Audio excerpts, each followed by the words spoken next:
Do you want to say anything else, Nat, about like how you negotiated, what your role is with the board? Well, actually, I don't remember the job description, but I didn't remember the collaborative piece in it, so I'm glad that I worked out all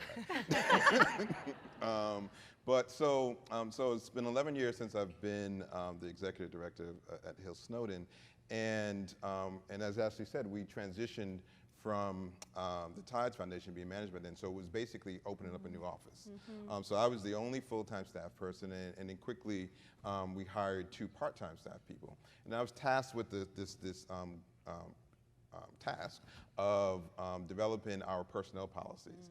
And so, you know, based on my former partnerships, I was begging, borrowing, stealing, you know, different aspects of personnel policies from several different foundations. But I wanted to create something that was key and that was met the demands of our current staff. So, and then we also were driven by this ideal that if you're a social justice organization and you had the resources, what would the personnel policies for a social justice organization look like? So we developed something that we termed called People First Personnel Policies. And it is just that. It's not putting the organization first. It's saying, how can you invest in people so that they can not only have a good work-life, family-life balance, but they can feel nurtured in their space.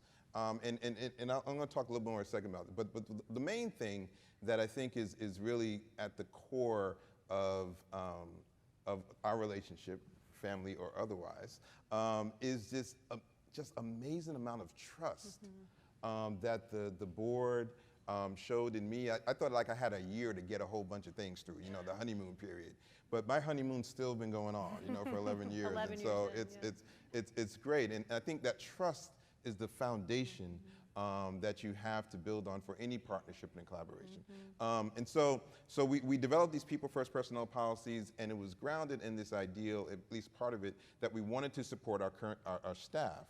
Many of the staff members, I didn't have children at the time, but our other 2 staff members did, and they were part-time, and they chose to be part-time so they could spend more time with their families. And so we were like, okay, let's figure out how to get the foundation to pay for, supporting and extending benefits to part-time staff, which wasn't the norm at the time, and also to pay for family development. And so that was part of what we tried to focus on. The other thing that I think is important in terms of as we built up our staff was making sure that we were not siloed internally. So we have now 3 program areas. It was youth organizing, economic justice organizing, and the Fund for DC, which we developed.